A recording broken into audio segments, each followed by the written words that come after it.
Welcome to this Seattle Seahawks episode. I feel like it's appropriate that one team hijacks an entire NFL podcast because of it seemed like they wanted to hijack headlines this week. Yep. Yeah, man. So I don't know. Matt. It wasn't really a big deal. I don't know. Just traded Russell Wilson and let go of Bobby Wagner. No. No, two Hall of Famers, I don't know, man. I don't know. I was pissed originally. So I mean, in terms of my initial thoughts, I was mad because I'm like, oh, now the misery is gonna continue for the next couple of years. Like at least, this year was like, we have a puncher's chance. We might get into a wild, maybe. Mm-hmm. But now it's just like Drew Lock is our guy, and unfortunately, let's just leave it at that. Yeah. Actually, go ahead. You go ahead. You give your like initial thoughts. I don't think that Wilson was moved to be like whatever we would get in return was going to be like replacing him. I think it's all for obviously future considerations. I was going to say something about that. With all these draft picks, but like I don't think Drew Lock is going to amount to being, the full-time guy. I think there's definitely a possibility creating there's a lot of space that's created now to sign a quarterback, like a legitimate, quarterback, and so I think that the Seahawks can definitely add a quarterback. Like I think if you've got Drew Lock as a backup, I think that's a good option. But there's so much more opportunity now. But I think it was either later that same day or the next day, Bobby Wagner going, like that was a little bit more of a surprise to me personally. Yeah. I was not expecting that, especially what he was able to do. And I think taking him out, Seattle's defense was poor enough as it was last year, but now what are they planning on doing? Are they planning? Matt, I think, in terms of Wagner, what I'd listened to about Bobby Wagner was that his guaranteed money finished, and he was essentially on like a team option or something like that, and he's like 30. So, I mean, reasonably so. I think he's nearing the end of his career, nonetheless.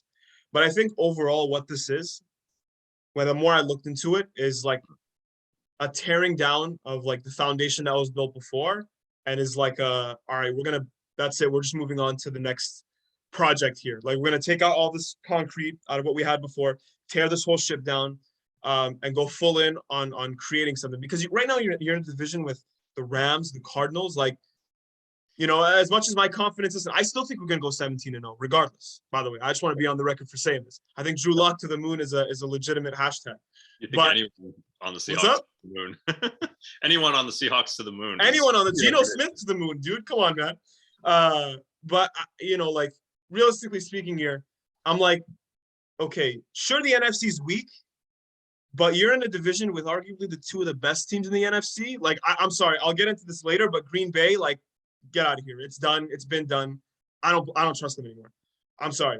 But in terms of you're in the NFC West, Russ is kind of seems like he wants out. There isn't really much room to get better. I don't think so. And so they kind of looked at this as like, all right, we're going to squeeze out as much value as we can from this deal as possible. And they cashed out. Like, I have the deal right here. Drew Lock is a solid, I think Drew Lock is a solid placement quarterback for what they're building into the next couple of years. Mm-hmm. I think Shelby Harris is solid on defense. He got picked up 6 tackles. He's okay, right?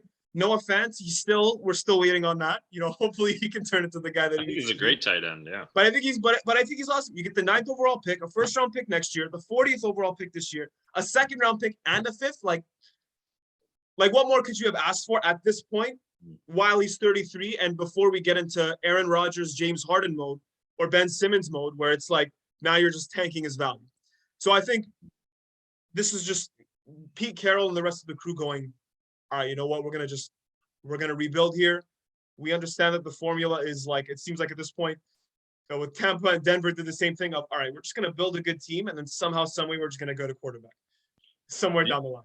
Do you think that the Seahawks should have gotten someone for Wagner instead of just releasing him like that? Well, probably. But I think it's like, well, Matt, I'll put it to you this way. I think what the Seahawks were thinking of was like, I think they're trying to move on from the past couple of years as much as possible.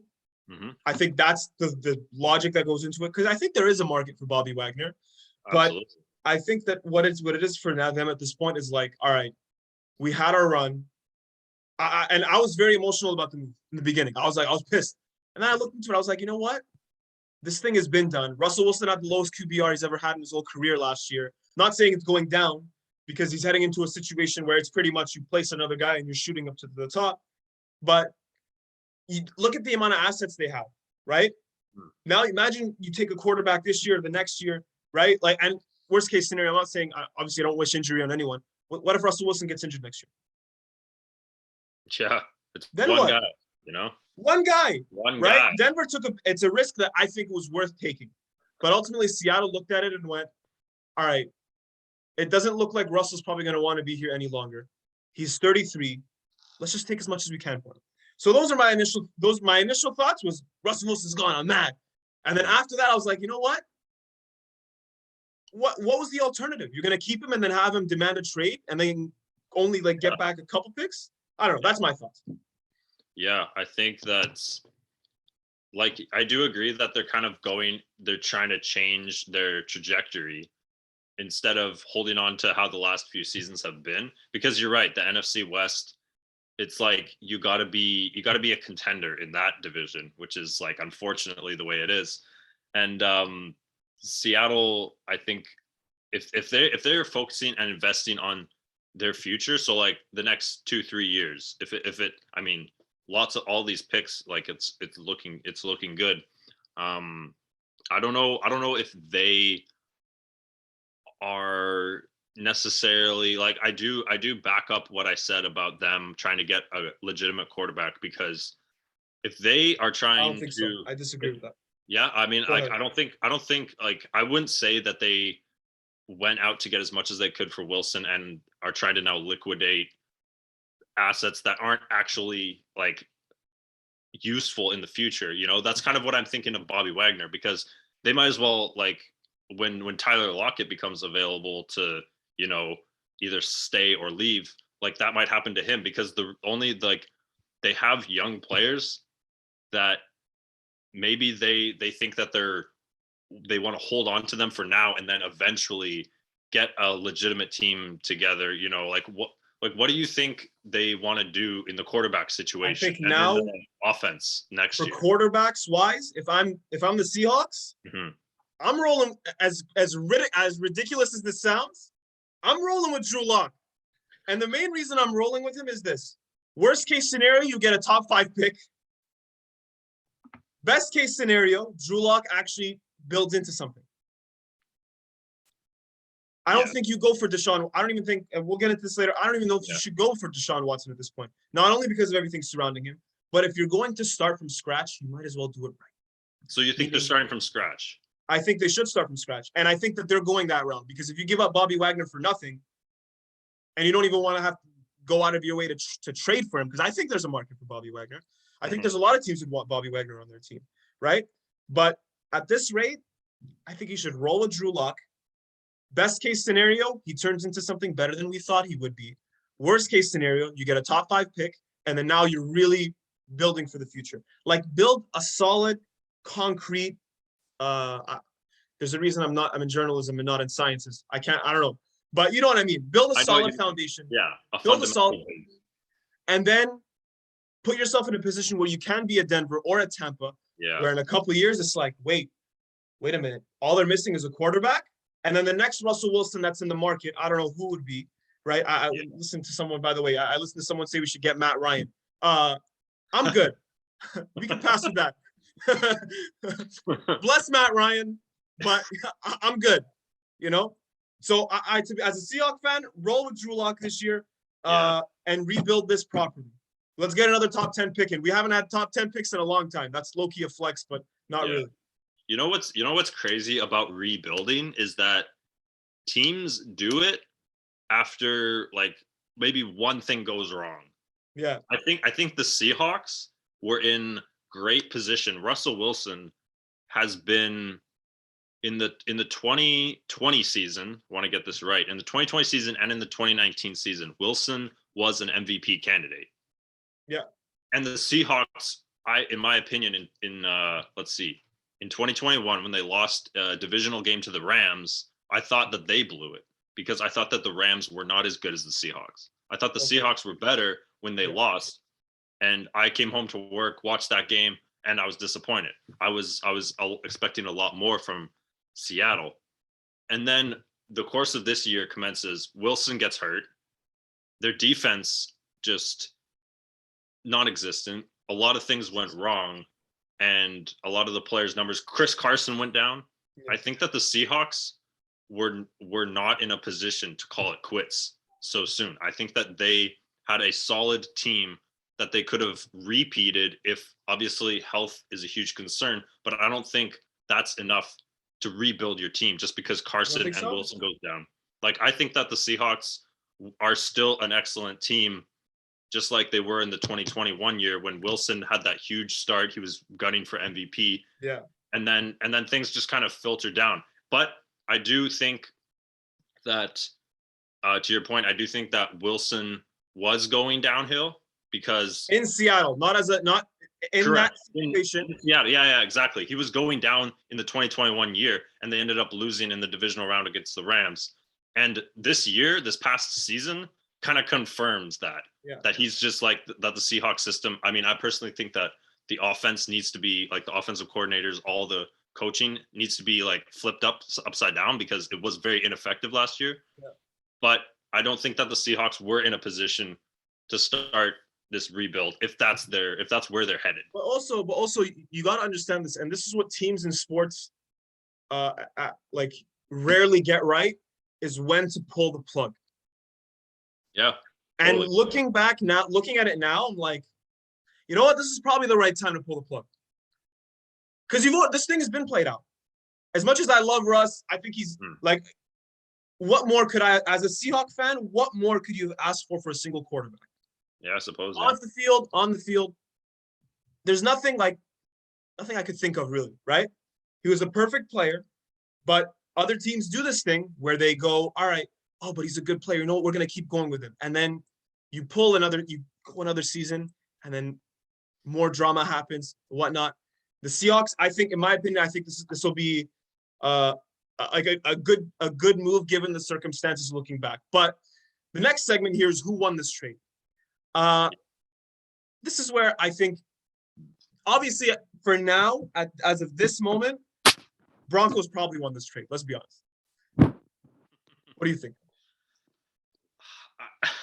I mean, just because Wilson could probably go wherever he wanted, I don't think that any team that picks him up is just going to be automatically like a Super Bowl contender. You don't think so?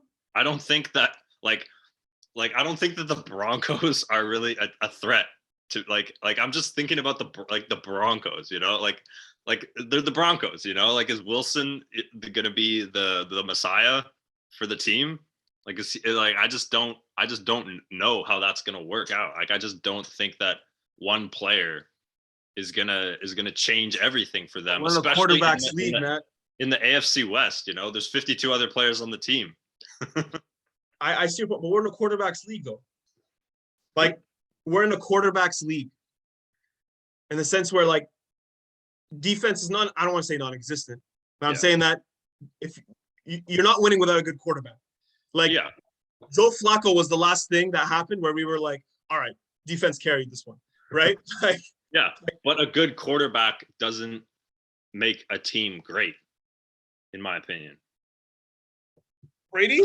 Like I think you have to be a top 5 quarterback in the league, which Wilson Russell Wilson's not a top 5 quarterback? Russell Wilson, absolutely not. Okay. Patrick Mahomes? Josh Allen? Patrick Mahomes, Josh Allen, Kyler Murray, Aaron Rodgers. Kyler Murray or Russell Wilson right now? Yes, I'm taking Kyler Murray. And who else should we throw in there? Lamar Jackson? Okay. You're reaching now. Okay. I would take Lamar Jackson over Russell Wilson. Okay. Lamar Jackson's 25. I disagree. I think Kyler Murray still has more to prove. I don't think Oh, Kyler Murray's over. absolutely. But I think Aaron Rodgers wasn't in your top 5? Yes, he was.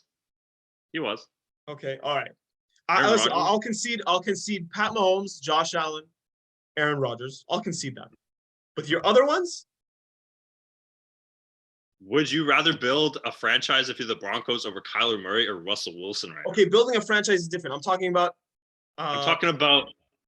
building a franchise right now. Yes, I'll take a 25-year-old or 24-year-old Kyler Murray over 33-year-old Russell Wilson. Yes, I would do that. But I'm talking about as a player, comparing a player versus like another player, I think that Russell Wilson would probably have more of an impact in terms of building a team and making it better than Kyler Murray does. Like if you put Kyler Murray in this situation right now with the Broncos, yeah, I'm not saying the Broncos would be worse, but I'm saying in the years to come.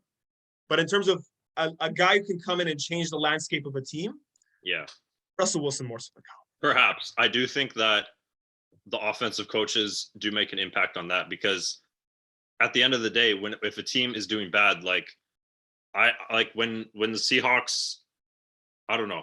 I had a huge problem all season with DK Metcalf not getting catches or targets. And the best part about being a quarterback is that you can shift the blame to the offensive coordinator. Yeah. So that's why I don't chastise Wilson totally for that, because it kind of bothered me. I'm like, why is one of the greatest, freaks of nature on the team in all of football not getting targets and receptions? Yeah. I don't fully go to Wilson for that.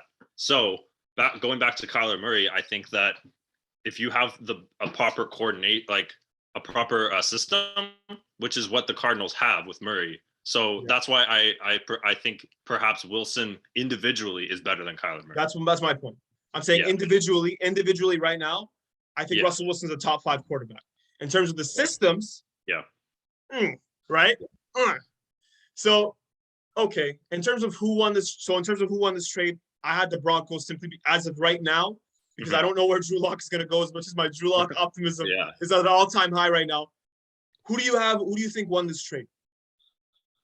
Well, I think you got to look at which team. The teams want different things. I guess the way to look at it. Sorry for interrupting you. Yeah. But the way that I looked at it is which side of the deal, like relative to each team. Yeah. Which assets are going to have more of an impact on right now? Right now. Because it's hard to tell with draft picks in the future. Absolutely. So I would say Russell Wilson. The only thing is, like I said, like this isn't the Broncos want the Broncos. I mean, I don't know. They want a Super Bowl every year. They can dream, but I just don't think that, by adding Wilson, they're contenders. But I think that they're a better team now, and immediately the impact that Wilson will make will be more significant than the entire package, as substantial as it is to the Seahawks. Yeah. It's not going to make as immediate of an impact. It will in the long run, which makes the trade better for Seattle, just not in the immediate future. I think you're sleeping on the Broncos. And I by the way, I just want to say this. I actually don't mind the Broncos because at AFC, we're never going to see them. Like, let's be honest here. I'm sorry. As much optimism we want to have, we're never going to see him. Which is part of the reason why this is such a good deal too. You send them off to the AFC, and we're actually going to come into play this year. But other than that, we're never going to see them. Yeah. One game. Playoffs are one game. I know. It's one crazy. Game. You don't think Russell Wilson can? Huh? It's hard to believe that it all comes down to one game. It all comes down to one game each round. You don't think that maybe Russell Wilson can finesse himself? I'm not saying can finesse himself to an AFC championship. He can maybe do it. I just don't. If there's one quarterback right now, that could finesse his way to an AFC championship. In the AFC. In the AFC. Well, I think it's Josh Allen. I don't think it's Russell. Unless it's going to a coin toss. I think. I mean, I think that the Bills are the best team in the AFC. I think they are better. I think they're better than Cincinnati. I think Cincinnati is probably second, and Kansas City is third. But I think that the Bills are the team to beat, And like I'm mentioning, like obviously we can say, who are the top 5 quarterbacks, but let's just look at who does Wilson have to compete with now. Obviously not immediately, but in the playoffs, he's going to be having to play against these teams, which he's not a stranger to in the NFC. But it's going to be it's not like Wilson and the Broncos can now leapfrog all these other teams that have established themselves. I think that Wilson. I'm not saying they can leapfrog. I'm just saying they're going to make the playoffs this year. Yeah, I think that's that. So I'm saying in the playoffs. Yeah, I didn't say Super Bowl because I'm not that. Right. I'm crazy with my team. I'm a Knicks fan, Canucks fan, and a Seahawks fan. Let me get this straight. I'm crazy. Seahawks 17-0. Yeah. Oh, we're still going 17-0 in my universe. But I'm just thinking about in a playoff game. Mm-hmm. It's the fourth quarter. I think out of the Bengals, Chiefs, and Bills, Russell Wilson can probably finesse his way against at least one of those teams if he runs into them. Yeah. I'm not saying all 3 is a big gamble. I'm not putting a parlay on that. Okay, that would make me a millionaire. I'm not doing that. But out of one game, just don't be surprised if that happens. Yeah. That's all. Yeah, I think that the Broncos are a young team. I'm not too familiar with the Broncos only because they haven't really had a whole lot of attention to themselves, but at the same time they're not like any sort of, I don't know, that they're not the laughing stock of the AFC West. But I remember that there were a lot of jokes centered around they haven't made the playoffs since the Super Bowl. Let's call it what it is. When the Chiefs started the year really rough, people were making jokes about how they had the same record as the Broncos, which is like a knock to the Broncos, but I think that the Broncos have an excellent offensive core. I think that they need to figure out their offensive backfield. I think Javonte Williams is the best running back out of the duo with Gordon, and then Jerry Jeudy didn't play very much last season.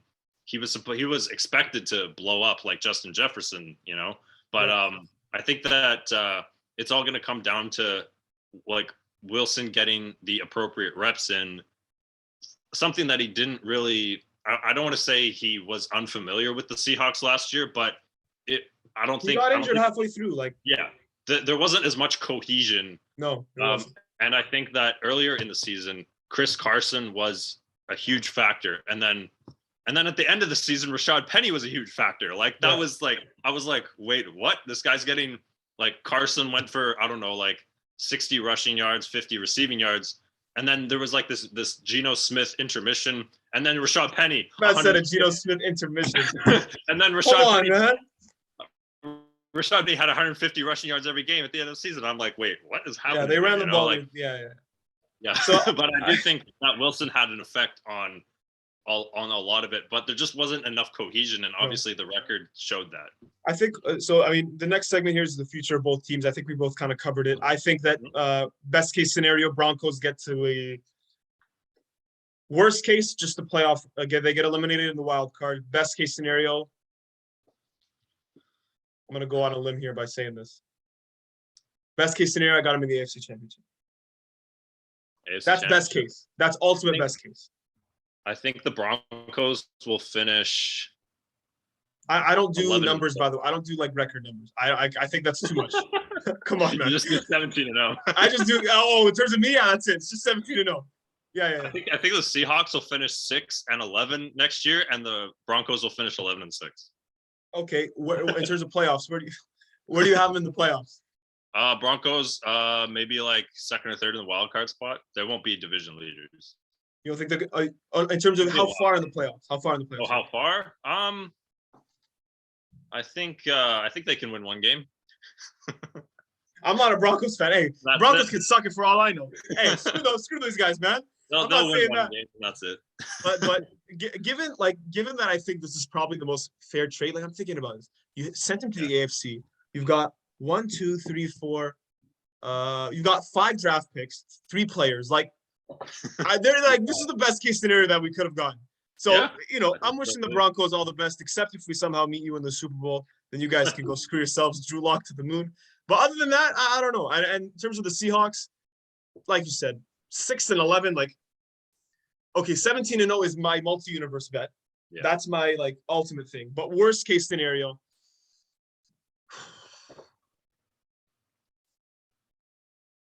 I think 5-12. 5-12. 5-12, maybe 4-13. Like, wasn't it the Seahawks and the Broncos in Super Bowl 45? Yep. I'm pretty sure 2013-14, right? Yeah. It was Peyton Manning.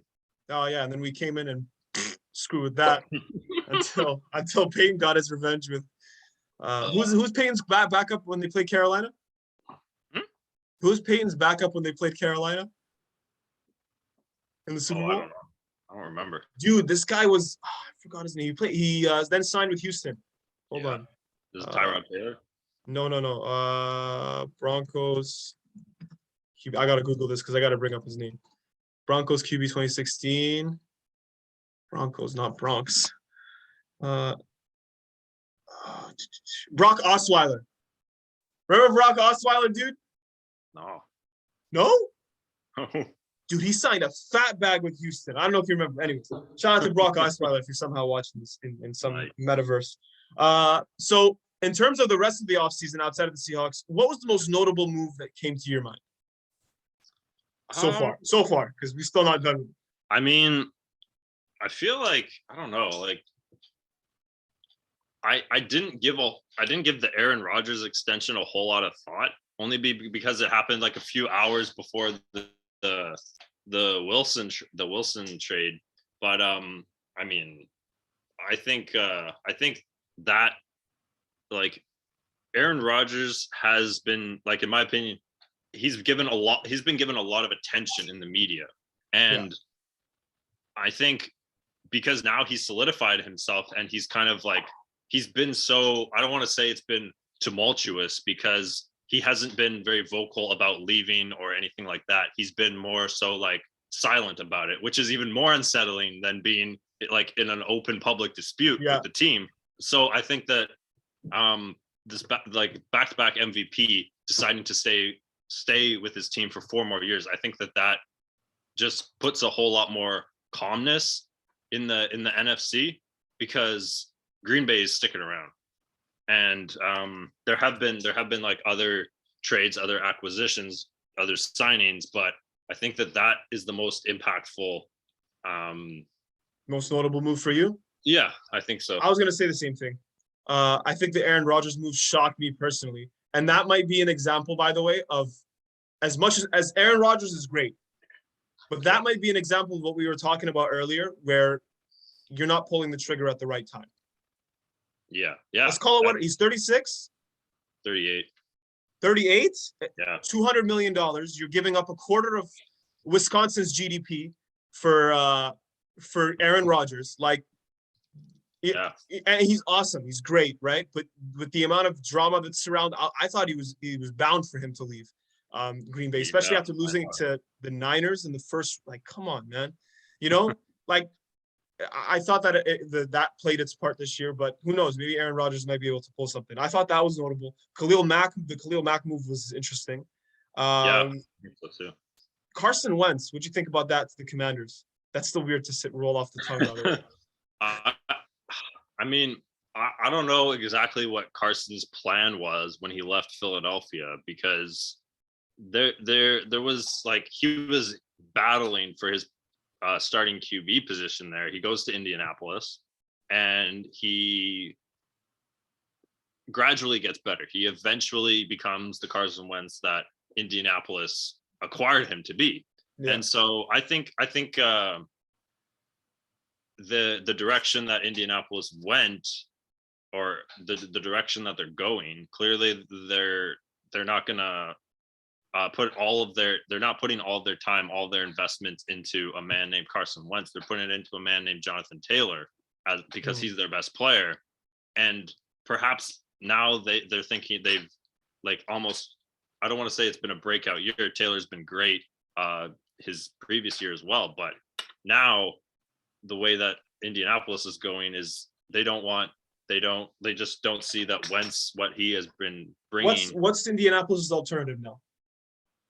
Because you have 70. I heard 70 million in cap, by the way. That's like, it's a lot of money to have in terms of a quarterback. But Russ is gone, and Rodgers is locked up.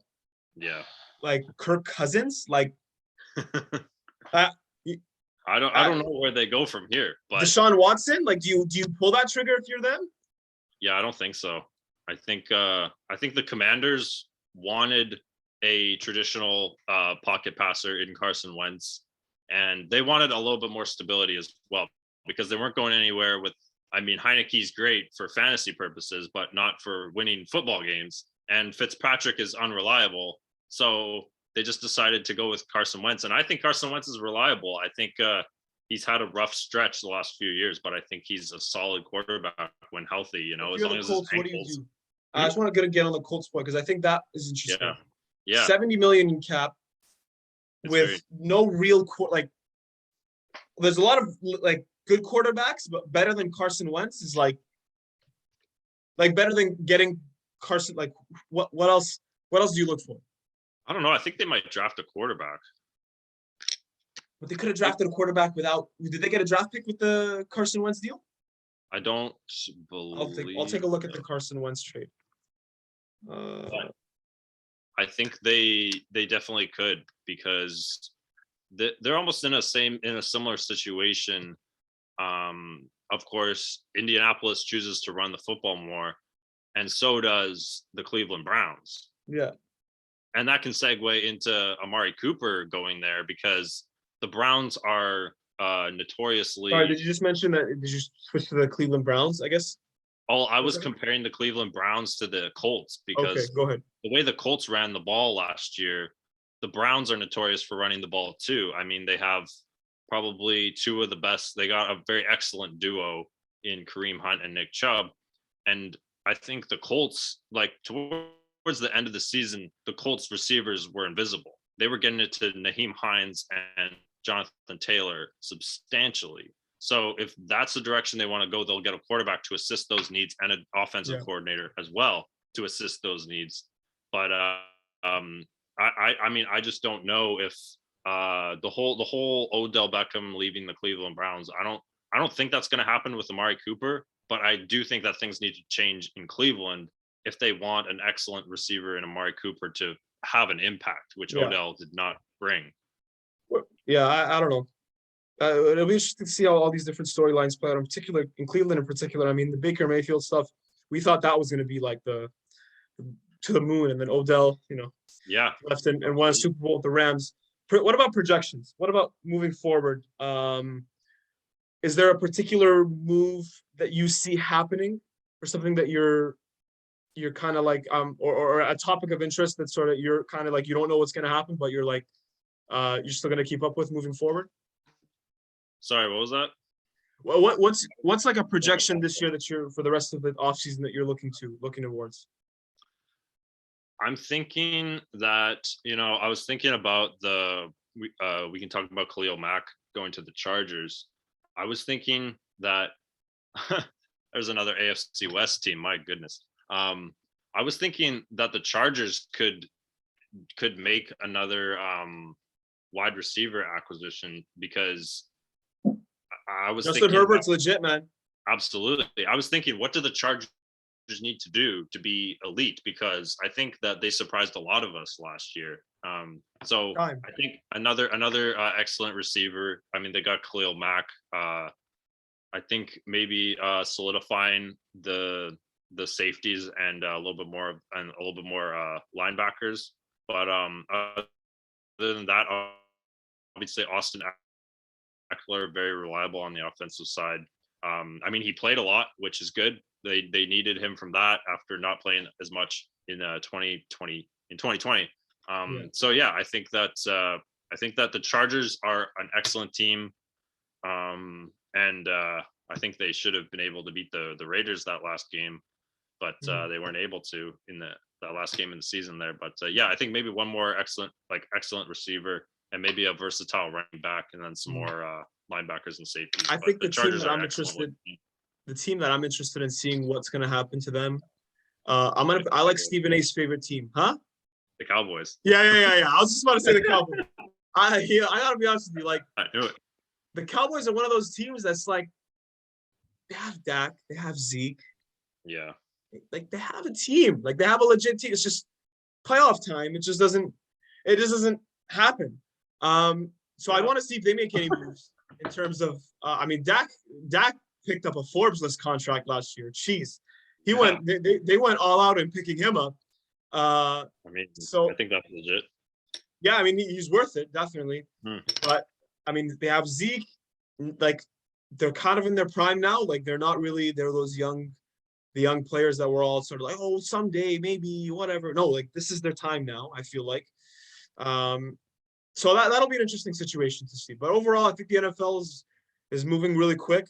And we're going to see what's going to play out with Deshaun Watson. We're going to see what's going to play out with the draft and other teams. So anyhow, I think this is, usually the Zoom timer shuts us off, but I think maybe we might call it a day here on our own for the first time. So I think that says something. Do you want any final thoughts? I was just wondering what you think about the Cowboys in respect to the Seahawks, because the Cowboys are kind of looking like the Seahawks right now, in my opinion. Not as much. No. When should the Cowboys pull the plug? They shouldn't pull the plug, because I think the Seahawks were close, even with Russell Wilson. I love Russ. But the Seahawks, I think, were closer to losing than they were to they were closer to not being a contender as opposed to being one. But I think the Cowboys, now that Brady's gone and the NFC is now relatively wide open, like, even though, I obviously still have the Rams, and as much as I think the Packers are overrated, the Packers, right? I think that the Cowboys are in a position now where there isn't as much competition. And I think they're leaning more toward, I think they're in a position right now where they have to lean more towards win now. Giving up Amari Cooper, okay. But I think the Cowboys are in a position are in a position now where they should more so lean towards winning now as soon as possible, because they have the pieces in their prime, ready to go, like, barring some sort of injury. At the end of the day, the way I look at the NFL, as much as skill, everything, do you realize how much luck and how much of a puncher's chance every single team has to have 52 players on the team and for everything to go right every single game? Yeah. Like, it's a lot of work. It's so much. And it makes good teams that much more susceptible to going through upsets, not being able to win games. You saw it with the Bengals and the Rams this year. Suddenly, boom. And I think the Cowboys have the potential to do the same thing, because they have two cornerstone players in their prime in a conference that's, in a division that's not as, like, not as stacked as it was. But yeah. Not very sexy division. Yeah. That's theirs. That's highway robbery, man. That's highway robbery. Carson Wentz not going to change that division up. As much as I hope Carson Wentz does something, man. I don't know. I don't know what's going to happen there. So those are the final thoughts, I guess. We'll check back in pre-draft, maybe. Absolutely. Thank you so much to the two of you watching this episode. Appreciate y'all. Hold on, let me stop the recording there.